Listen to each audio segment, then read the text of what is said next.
Hi, this is Martin from Audio Engineering at UCF, and for this podcast, we're going to be going over the Ableton drum rack and other drum rack related topics. Okay, so I got just a basic project open, or new project open in Ableton right now, and the first thing obviously should probably do is open up this drum rack. So I'm going to go here to Instruments, double click drum rack, and it opens it up. So what we got down here is just the basic drum rack view.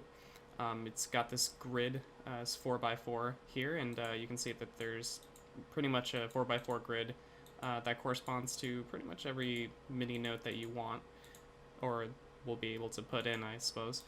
But we're gonna stick with just the first one here, and I'm gonna try to make a jungle, like an old UK jungle style drum rack for this one, just so I can show how to drag and drop and sort of sample different drum sounds from audio files and stuff like that. And so I'm not just dropping one shots and stuff like that. I'm just trying to make it as interesting as possible here. So the first thing I'm going to do is I'm going to open up and go to my favorite sample folder for this kind of stuff, and I'm just gonna go look through some of these and try to find some good audio loops or just loops that I can grab some drum sounds from. This one's pretty good. Yeah, I like this one a lot. So I'm just gonna take this and I'm just gonna drag it into an audio track that I got going right here, and I want to zoom into it pretty nice here, pretty far into it, so I can actually see the individual hits as I go through them here. And let's see, I want to get a snare sound first. Now you can see it kind of warping the sound because I have the BPM set to 174 right now, which is just the tempo that I want to use for this specific example. But I don't necessarily want the drum sound to be distorted with that, so what I'm going to do is I'm just going to get rid of the warping here for a second, so we can just listen to it without that. Cool. So the first thing I want to do is I want to get that snare, of course, like I said. So that's a pretty good snare sound right there. So I'm going to highlight that, and I'm going to hit Control E. I believe it's Command E on OS X. And I'm just going to grab this region right here. And what I'm going to do is I'm going to consolidate it. You can do that with Control J, or just right click and hit that. And what that does is it creates an entirely new audio file with just the this specific thing that I cut out here. That's a really weird way of showing it. I don't know why it's all the way on the right there. But so now this shows up here, and I want to drop that into my drum rack. So I'll open up the drum rack here, and I will just simply drag it into a place. So immediately you can see it pops up with exactly what we were seeing over there, except displayed a little bit differently. And I want to find the beginning of this snare and just sort of put it right there. And then you can let's turn the solo off. You can play it back. Cool. And that will eventually correspond to something that I write into MIDI and trigger that later. But first I want to also grab some other instruments, of course, from this, see what I can extract. So let's see here, this.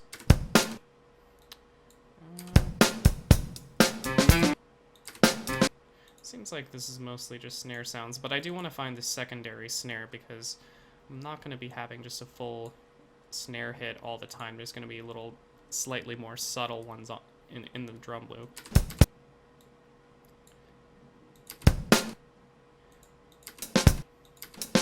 Actually, grab that little hi-hat sound right there. Control J. You don't necessarily have to consolidate it to get it into here, but I just like to do that, so in case I want to copy these files later, they'll just be individual ones and not just like the entire thing for just this one little hit. And so alright, so I got a little hi-hat sound there. Moving on here.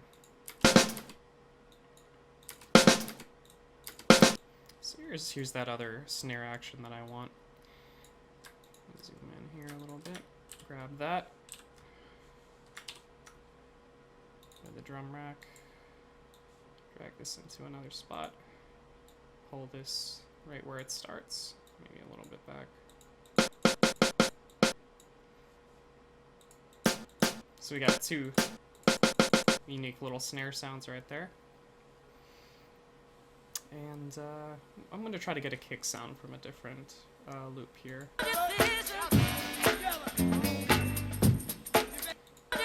I like that, let's see, a really thumpy kick in here. Once again, turn off the warp on this one for right now.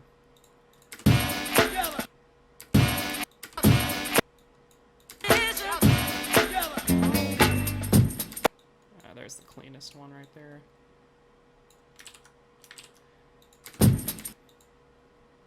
I catch myself actually just cutting it with Control X and pasting it back. That was it's just an old habit of mine before I knew that there was actually a split function. So I'm gonna once again consolidate that. Throw this into the drum rack. Oops. There we go. Set that there. Pretty solid thumpy kick drum right there. See if there's anything else. I actually really like that pattern right there, or just that little bit of percussion there.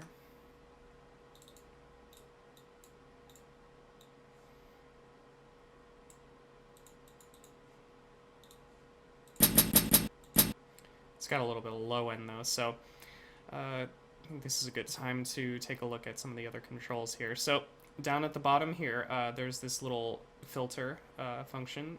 You can obviously go to the Ableton like auto filter and stuff like that, but it's pretty useful to have this just built in so you don't have to constantly load this plugin every single time you want to use it. Down here is the fade in, which is just kind of it's essentially an attack. It's just processed slightly different than an actual envelope, or the attack on an envelope would. And then there's fade out, which is practically the release. These are slightly simplified versions of those controls, and then here's the volume and how much actual volume goes based on the velocity, and of course the normal volume. And if you go here into controls, you can see that this is a little more visual view of that, so you can see the filter actually in action here, a little graphically, it's actually graphically represented there. And then here you can add an actual envelope, and you can see the attack and decay and all sorts of other useful things like that. And actually visually see this. This is something new in Ableton 9.5.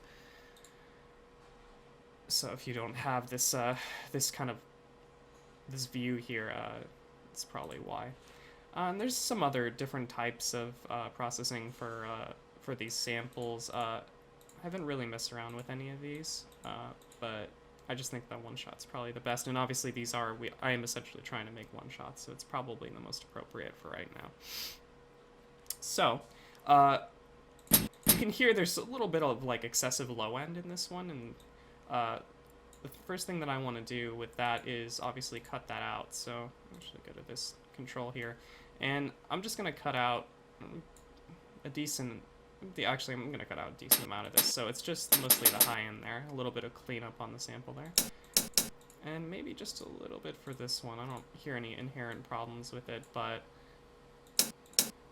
it's probably best for it not to have a lot of low end, so it doesn't mess with that, which we obviously want coming through a lot more around the 100 hertz and 150 hertz range. And it seems like the snares are pretty okay for right now, so we'll just continue on. I'm gonna save a little bit of time, and I'm gonna go into my one-shots, some of my one-shots, just grab a few things so I can just have a little bit more options as far as snares go.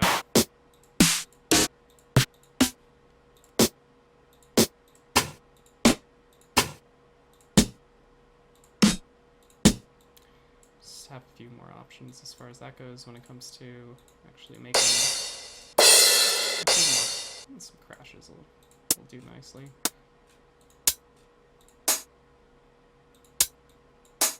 Sounds good. Alright, cool.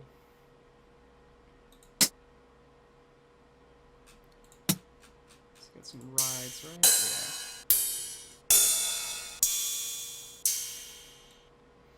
Yeah. That'll do. Okay, cool. So, now that we got all that done, I'm just gonna get rid of this. And I'm just gonna focus on the drum rack in particular. And I'm gonna just make a quick little 2-bar drum loop right here. So I'm gonna hit Control Shift down to make a MIDI track here, or a MIDI clip specifically, and I'm going to try to make something, I guess.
Trying to add a little bit of variation with the hi-hats here.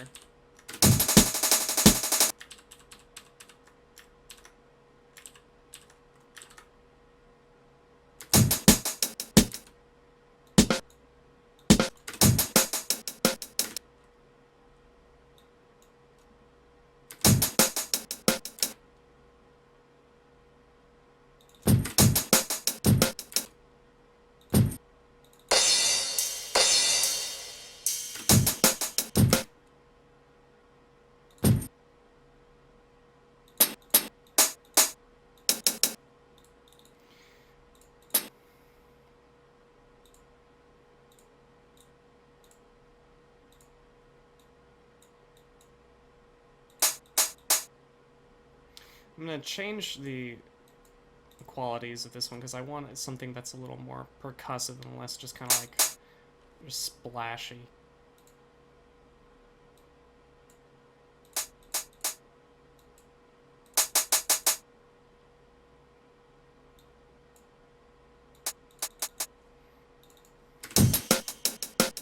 A few moments later. Okay, so here's my drum loop, and I'll just play it back for you really quickly.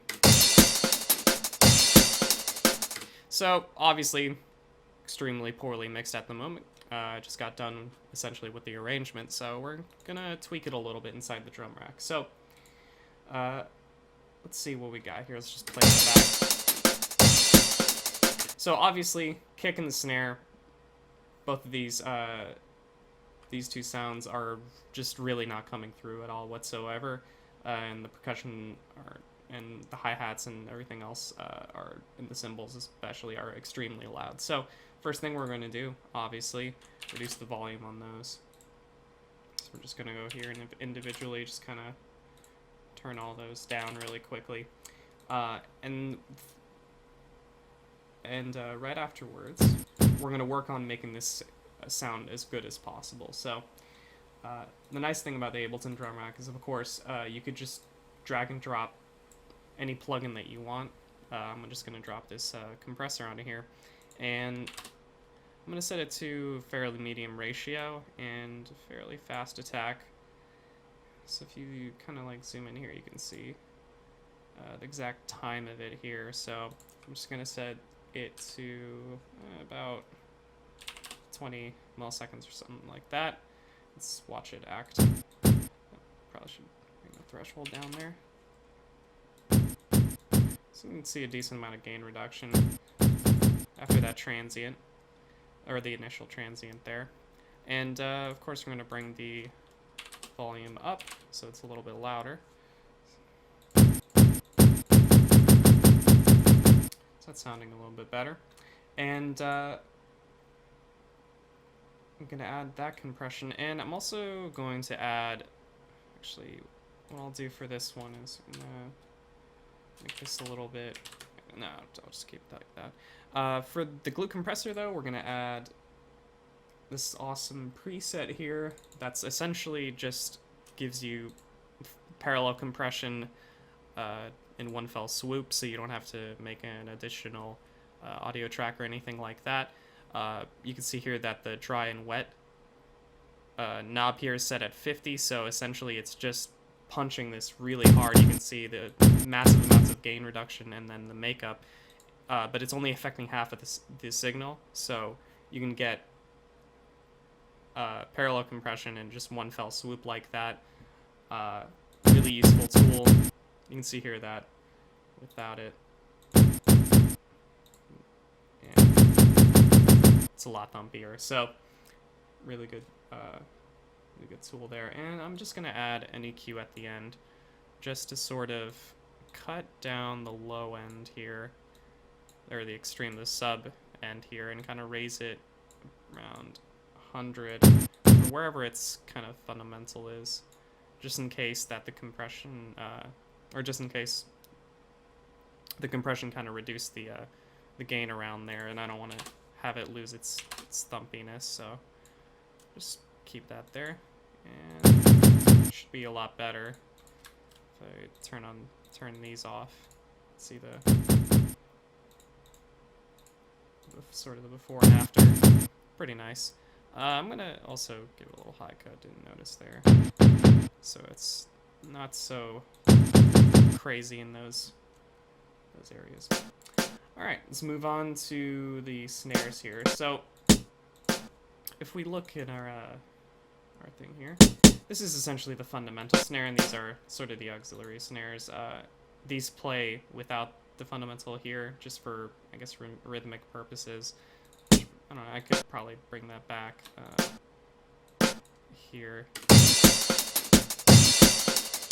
Probably would make a little more sense, but so basically I'm going to try to process this fundamental snare first to make sure I get it as good as possible. This is that one shot, so it's probably not going to be a lot of, I'm not going to do too much to it because it's already probably compressed really well. I'm just going to add a little bit of compression here just to get it on par with some of these other ones. And I'm going to add a decent amount of compression, but this compression here is going to be slightly delayed. Essentially, I want to keep this here and then just kind of reduce the volume around here. I guess I could do this with an envelope, but it's actually pretty neat to show how this is done with a compressor instead. I wish I could zoom into this a little bit more, but essentially I'm going to kick the attack up to 40 milliseconds or so, like that. Maybe actually just even one. Sorry, that's 0.40 milliseconds, not something like that. Nah, too slow, too slow.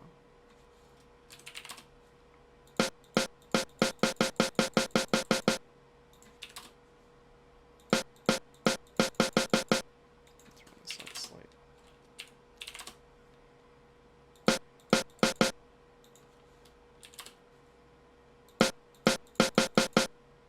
I'm going to bring the threshold down a little bit, or a lot actually. So you can hear that pretty drastic dip in gain there, but it's still kind of retaining that initial click over here, so it's still nice. And of course, I'm going to actually reduce the release. Actually, no, definitely not. And then bump up the gain, of course, to compensate for that, just so this is a little bit louder, because that's pretty loud and that was pretty quiet. And I'm gonna kind of do the same thing to this, except probably not too drastically. I'm gonna keep it at a ratio of 2. Drop it down here again.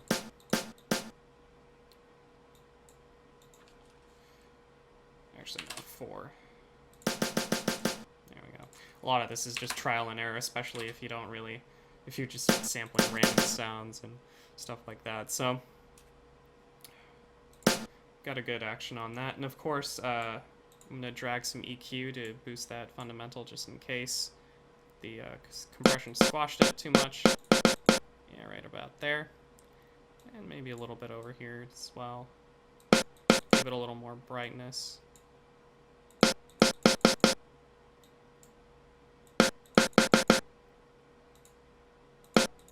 guess this one doesn't really want to be bright at all. Yeah.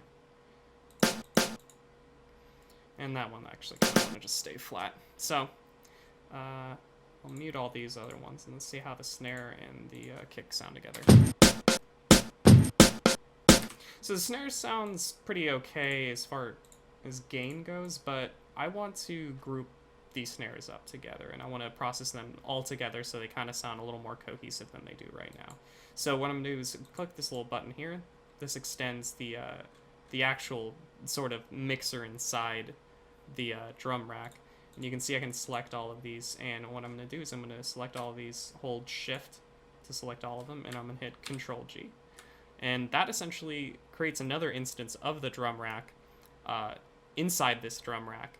So kind of got a little bit of a drum rack inception going here, but essentially it still takes only takes one MIDI signal, which is this MIDI signal, and it just it processes it separately.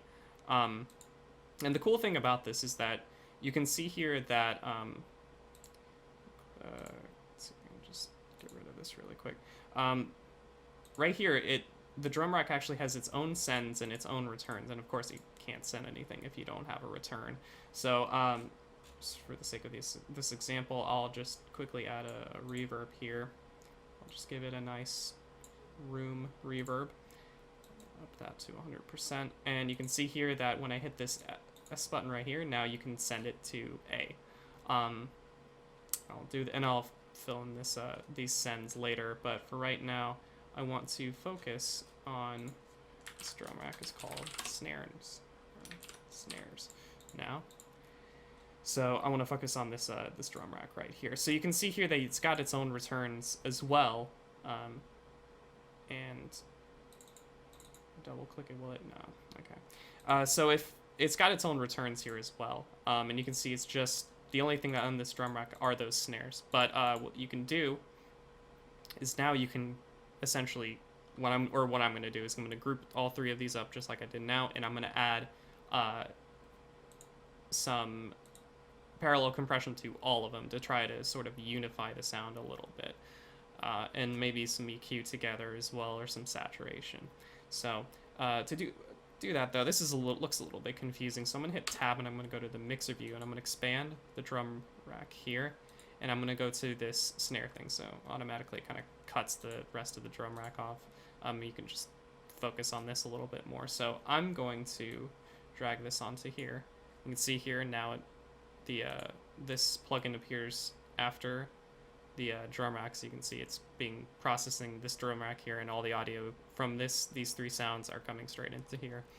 And I'm going to solo the snare, or you can just do that right here. Just play it back really quick. Cool. So I'm gonna take another glue compressor though.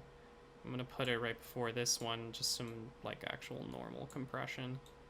Set it to like 12 or something like that.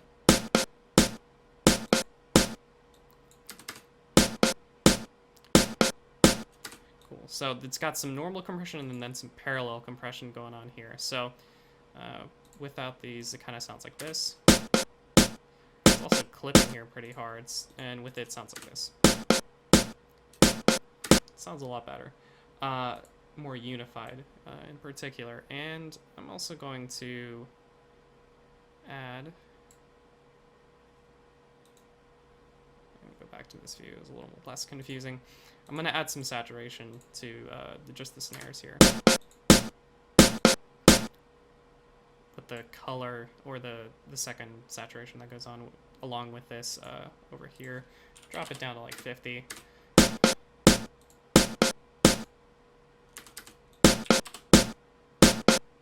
Just give it a little bit of grit. Saturators are great for bumping up volume in general. I'm just going to reduce the output a little bit. So let's hear what that sounds like with just the kick, wherever that is. Here.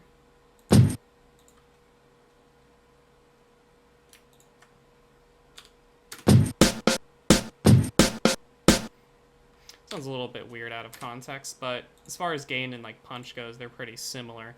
But I do want to add some reverb to these snares though. So what I'll do is, I'll just go back to this.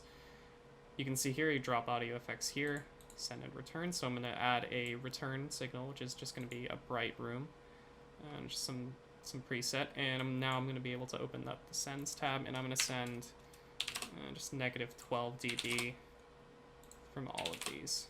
So you can hear them together a lot better now. That one that cuts off a little bit actually has a tail. So I'm gonna add probably, let's see, decay time. I can add a little bit more. Yeah, sounds pretty cool.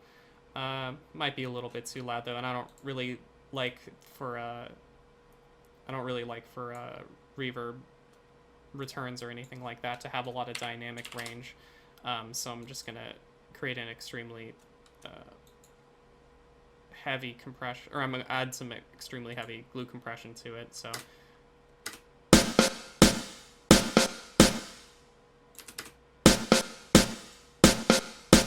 just so I can get the effect of it, not really any of the clickiness that could potentially come from it. So sounds a lot better right there. And now we will move on to processing all of these sounds here together. So I'm gonna grab all of them again. Once again, select all of these, Control G, and I'll just call this burp, I guess. Probably rename this to kick so it's not, doesn't have some weird name. So I'm gonna go here, select our little percussion thing, and I'm gonna add some glue compression basically to all of this. Pretty fast glue compression as well, just so all these sounds sound pretty unified. So that's essentially what you want from this. Something like that. And I should probably mess with the gain of some of these, reduce that crash, of course, and kind of don't want it to have so much. I'm gonna give it a high cut right there so it doesn't have a lot of high end. Sounds a little bit nicer instead of being super obnoxious there. Reduce the volume of this as well. Also reduce the frequency because I kind of want to have the hi-hats to have most of that. And of course I also want some reverb going to this, so I'll add a little medium room here and send equal amounts of signal from pretty much everything. I guess you could have the crash and the ride have a little bit less, but it doesn't really matter to me that much. You can solo that. Give a little bit of presence there, pretty useful. I'm going to apply a little bit of EQ to before and after the compression here. So just going to cut the low end here, make sure there's not stuff going on a little too low. I have issues from the past where I sampled a hi-hat and it actually had some sub bass on there because there was another instrument playing at the time and I didn't notice, and there was this weird distortion going on in the low end. So this is just kind of like a little safeguard against that. And I want to add a little bit of bump around some cooler frequencies here. So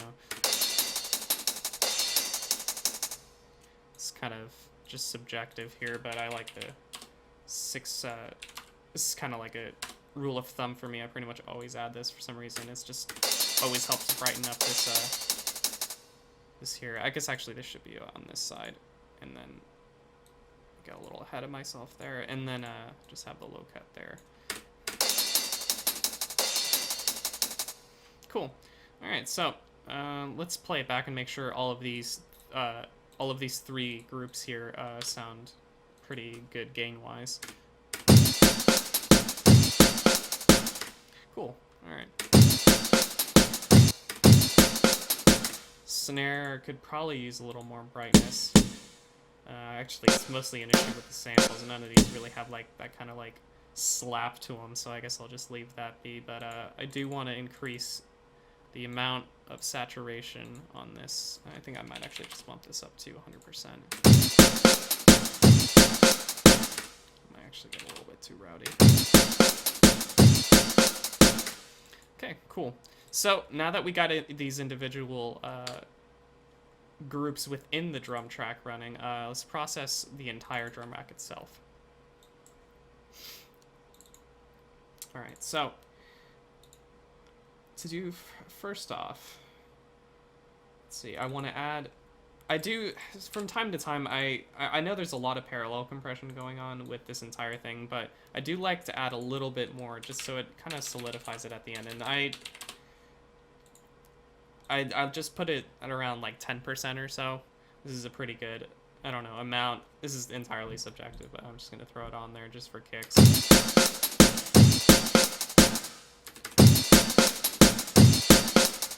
Probably loop that with Control L there. So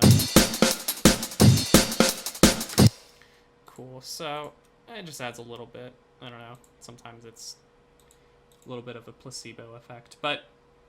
And then I'm going to add an overall just EQ here, just to kind of cut some crappy frequencies away, somewhere around 100 or 1K here.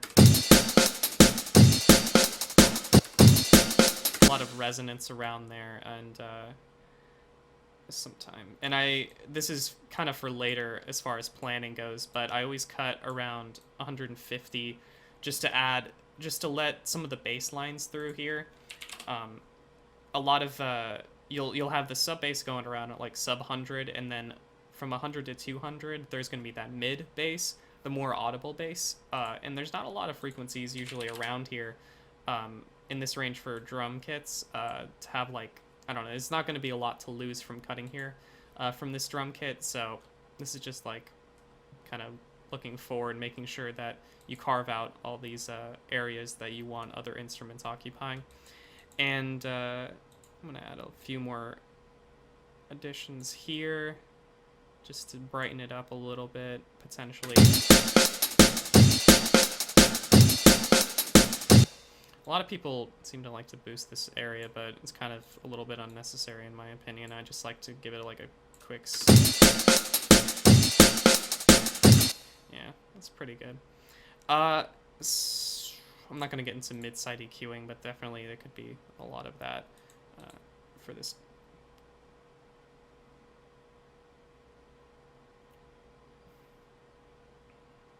Okay, cool. And afterwards, if you want, you can kind of overdrive this, or not overdrive it, but you can add a decent amount of saturation. Just so... Saturation is kind of cheat codes. You can just throw it on a bus, and usually it's not going to distort it too much, but it is going to add a lot of saturation, obviously, and a lot of gain. It's going to make it pretty loud. It's a pretty useful technique if you want to get a drum kit sounding louder, because a lot of it is not going to be extremely like melodic. It's usually really rough sound, so adding a saturator to it is, honestly, in my opinion, kind of cheat code. It's kind of like a cheat code. So, if you want, you can add a little bit of variation in between here. Just going to mess around with this a little bit. I like to add different colors as far as variation goes, so I know that this is going to be pretty much the same, this is going to be pretty much the same, and these two are the variating ones. So, over here, I can add a little bit more snare.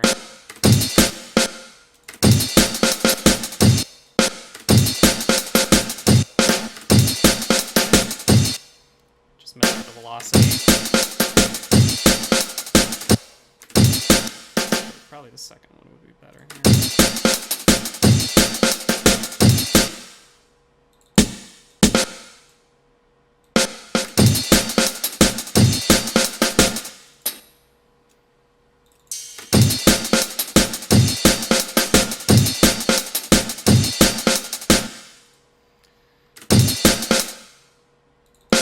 So yeah, you can mess around with this for as long as you want.